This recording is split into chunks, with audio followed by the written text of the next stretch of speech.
ধন্যবাদ। বিসমিল্লাহির রহমানির রহিম। তিস্তা পাড়ের সংগ্রামী জনগণ, আসসালামু আলাইকুম।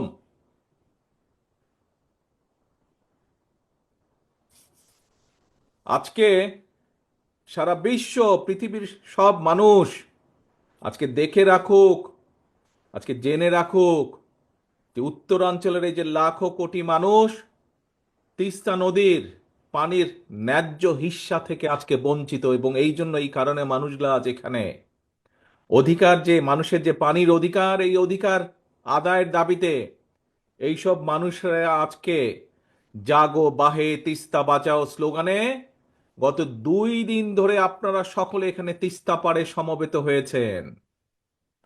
তিস্তা নদী রক্ষার আন্দোলনের এই উদ্যোগে আজকে যে এই যে 2 দিন ব্যাপী আয়োজিত এই অনুষ্ঠান, এই অনুষ্ঠানের আজকের আমাদের মূল নেতা, সভাপতি আসাদুজ্জামান দুলু, বিএনপি সহ বিএনপির অগণিত লাখো নেতাকর্মী সহ গণতন্ত্রের পক্ষের বিভিন্ন রাজনৈতিক দলের আজকে উপস্থিত, গত 2 দিন ধরে এখানে উপস্থিত নেতৃবৃন্দ সহ এই সমগ্র এলাকার বিভিন্ন শ্রেণী পেশার বিশিষ্ট মানুষজন যারা আছেন, বিশিষ্টজন আছেন, বিশেষ করে এই উত্তরাঞ্চলের সংগ্রামী জনগণ, আপনাদের প্রতি রইল আমার সংগ্রামী অভিনন্দন।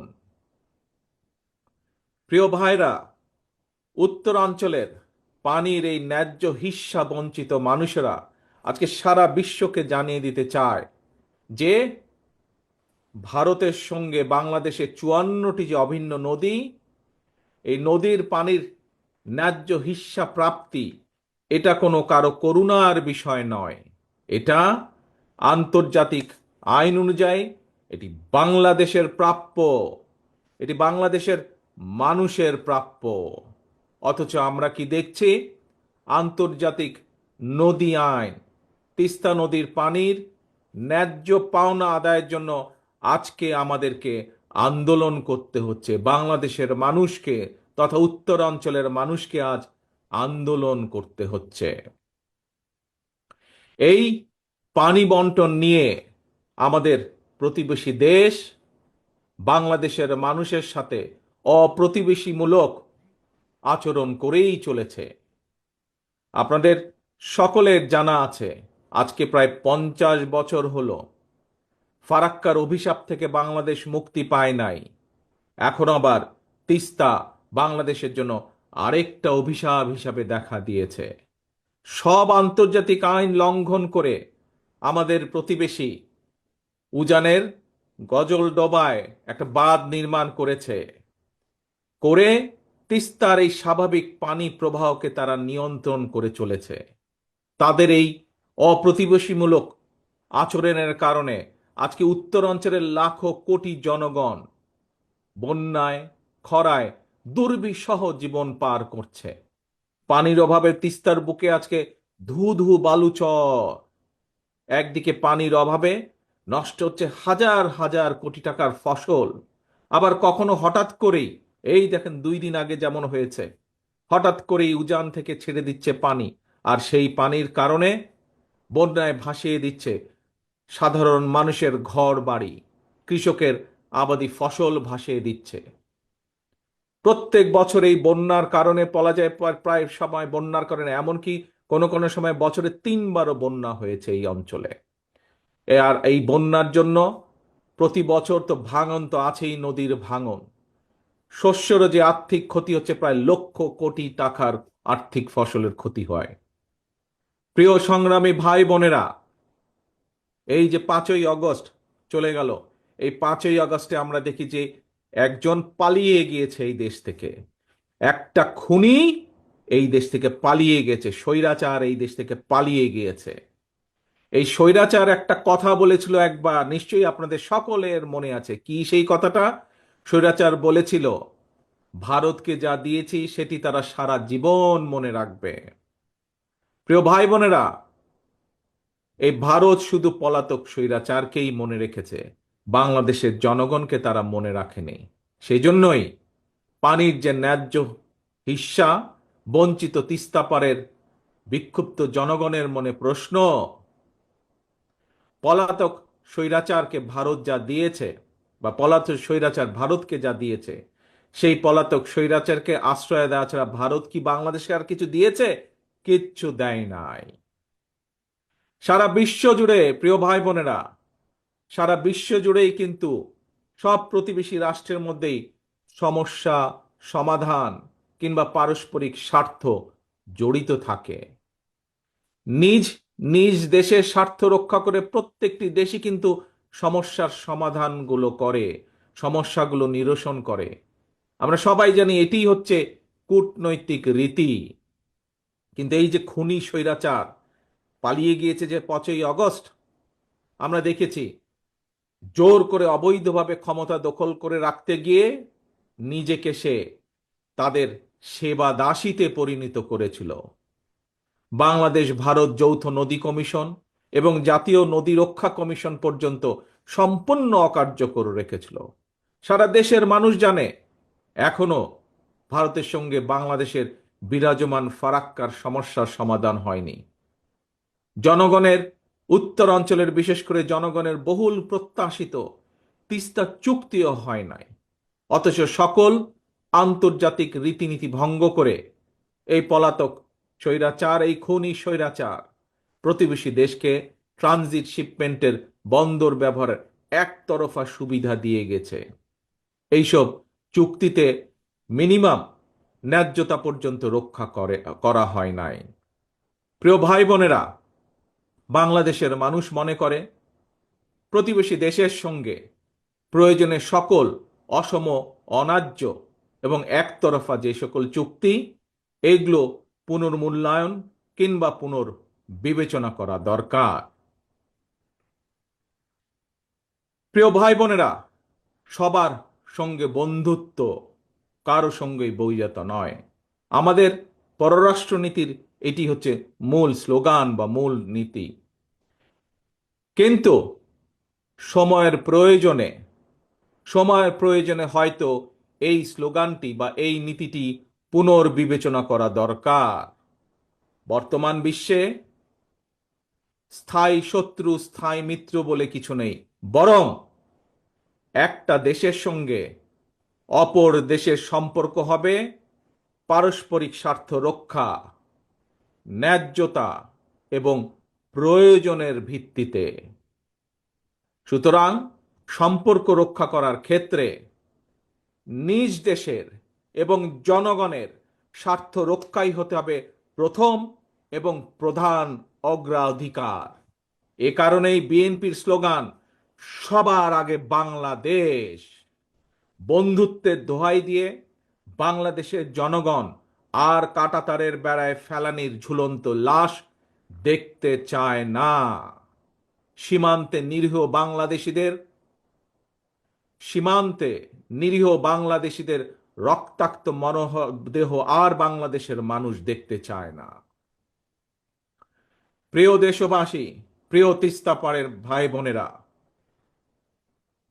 প্রতিবেশী দেশ ভারত যদি পানির ন্যায্য হিস্সা না দেয় বা দিতে যদি দেরি করে, তিস্তা চুক্তি করতে অনীহা দেখায়, তাহলে দেশ এবং জনগণের স্বার্থে, জনগণকে বাঁচাতে, কৃষিকে বাঁচাতে, কৃষককে বাঁচাতে, নদী বাঁচাতে, নাব্যতা রক্ষা করতে, তিস্তা সমস্যার সমাধানের জন্য আমাদেরকেই আমাদের বাঁচার পথ খুঁজে নিতে হবে।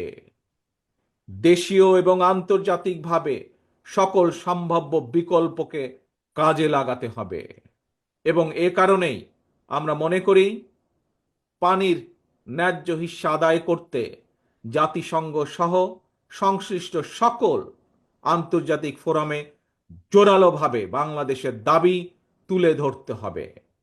একই সাথে প্রতিবেশী দেশের সাথেও আমাদেরকে কূটনৈতিক কাজ করতে হবে, কূটনৈতিকভাবে আলোচনা শুরু করতে হবে। আবার আন্তর্জাতিক অংশগ্রহণের উদ্যোগের অংশ হিসাবে আর সময়ক্ষেপণ না করে অবশ্যই আমরা মনে করি বাংলাদেশকে 1992 সালের ওয়াটার কনভেনশন এবং 1997 সালের জাতিসংঘ পানি প্রবাহ কনভেনশনে স্বাক্ষর করা জরুরি হয়ে পড়েছে।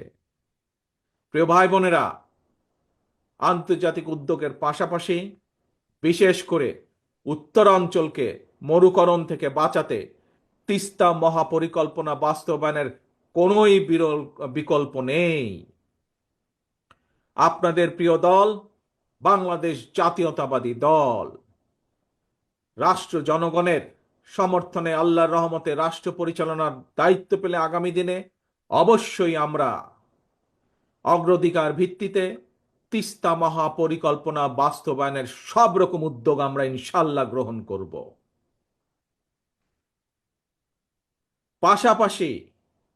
পাশাপাশি বর্ষা সহ অন্য উৎস থেকে পানি সংরক্ষণ করে রাখার জন্য বাংলাদেশের ভেতরে থাকা তিস্তার ডান পাশের 7টি নদী এবং তিস্তার বাম পাশে 5টি শাখা বা উপনদী, এগুলোকেও খনন করা অত্যন্ত জরুরি।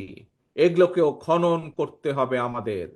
এছাড়াও পানির বিকল্প উৎস তৈরি এবং পানি সংরক্ষণের জন্য নদী ও পানি বিশেষজ্ঞদের পরামর্শ অনুযায়ী দেশের বিভিন্ন স্থানে জলাধার নির্মাণ এবং পুনরায় শহীদ জিয়ার সেই খাল খনন কর্মসূচি চালু করব ইনশাল্লাহ আমরা। প্রিয় ভাই বোনেরা, আমার সামনে এখানে বহু সম্মানিত মুরব্বী রয়েছেন। সেই মুরব্বীদের উদ্দেশ্যে বলতে চাই, প্রিয় মুরব্বীবর্গ, আপনাদের অনেকেরই মনে আছে সারা দেশে স্বাধীনতার ঘোষক শহীদ রাষ্ট্রপতি জিয়াউর রহমানের খাল খনন কর্মসূচির কথা। তখন একটি স্লোগান ছিল, বিখ্যাত স্লোগান। কৃষকের কাছে, গ্রামের সাধারণ খেটে খাওয়া মানুষের কাছে একটি পরিচিত স্লোগান ছিল, প্রিয় স্লোগান ছিল। কি সেটি? খাল কাটা হলে সারা, দূর হবে বন্যা খরা। প্রিয় দেশবাসী, উত্তর অঞ্চলের সংগ্রামী ভাই ও বোনেরা, দেশের জনগণের সকল গণতান্ত্রিক রাজনৈতিক মানবাধিকার কেড়ে নিয়ে ভোটের অধিকার ডাকাতি করে পলাতক স্বৈরাচার দেশে মাফিয়া সাম্রাজ্য গড়ে তুলেছিল। এই পলাতক খুনি স্বৈরাচারের আমলে জাতীয় নির্বাচনকে খেল তামাশার বিষয়বস্তু বানিয়ে ফেলা হয়েছিল।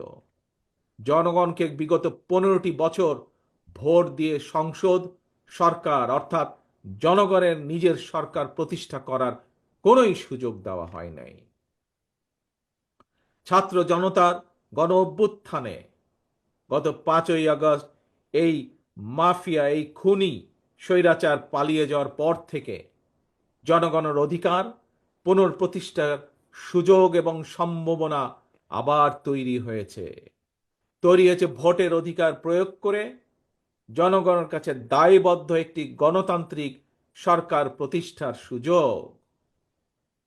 কিন্তু গণতন্ত্রের পক্ষের শক্তি কিংবা সরকারের কোনো হঠকারী সিদ্ধান্তের কারণে যাতে এই খুনি পলাতক স্বৈরাচার আর তার দোসররা পুনর্বাসনের সুযোগ না পায়, সে ব্যাপারে আমাদের সকলকে সতর্ক থাকতে হবে।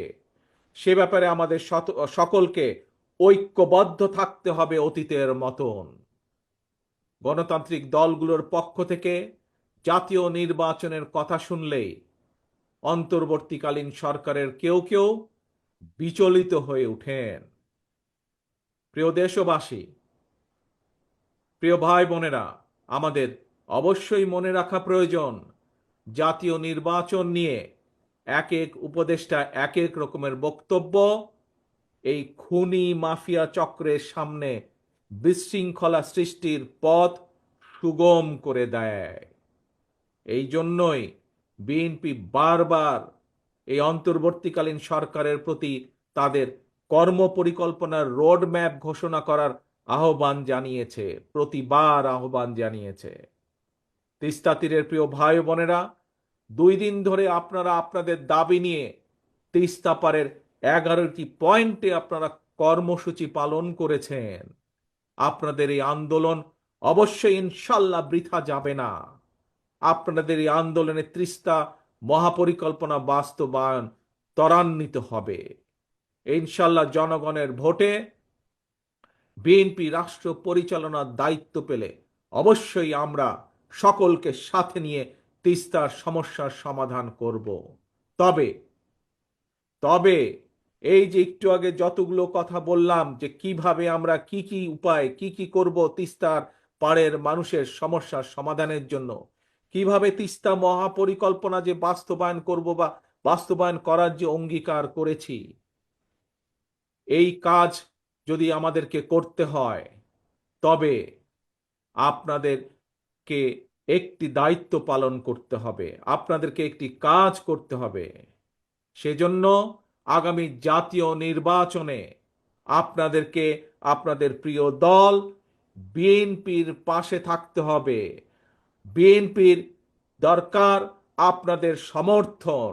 আপনাদের সমর্থন থাকলে, দেশবাসীর সমর্থন থাকলে ইনশাল্লাহ আমরা এই ধরনের তিস্তা সহ আরো যেই কাজগুলো আছে ইনশাল্লাহ সেই কাজগুলো বা সেই সমস্যার সমাধান করার আমরা সুযোগ পাবো ইনশাল্লাহ।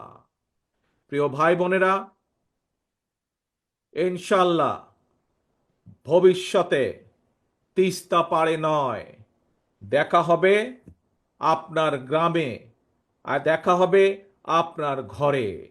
আসুন, এই যে গত 2 দিন ধরে আমরা সকলে মিলে এখানে একত্রিত হয়েছি, এই যে হাজারো লক্ষ মানুষ গত 2 দিন ধরে যে আপনারা এখানে প্রতিবাদ গড়ে তুলেছেন, সারা বিশ্বকে দেখিয়েছেন কিভাবে ন্যায্য অধিকার প্রতিষ্ঠা করার জন্য বাংলাদেশের মানুষ, তিস্তা পাড়ের মানুষ ঐক্যবদ্ধ হতে পারে নিজেদের অধিকার আদায়ের জন্য। আসুন, আজকের এই 2 দিনের এই কর্মসূচিতে আমরা প্রতিজ্ঞা গ্রহণ করি। কি সেই প্রতিজ্ঞা? সেই প্রতিজ্ঞা হলো জাগো বাহে, তিস্তা বাঁচাও, জাগো বাহে, বাংলাদেশ বাঁচাও। এই হোক আমাদের স্লোগান, জাগো বাহে, তিস্তা বাঁচাও, জাগো বাহে, দেশ বাঁচাও। আসুন, এই হোক আমাদের স্লোগান, এই হোক আমাদের শপথ আজকের। আল্লাহ হাফেজ। বাংলাদেশ জিন্দাবাদ। বাংলাদেশ জাতীয়তাবাদী দল জিন্দাবাদ।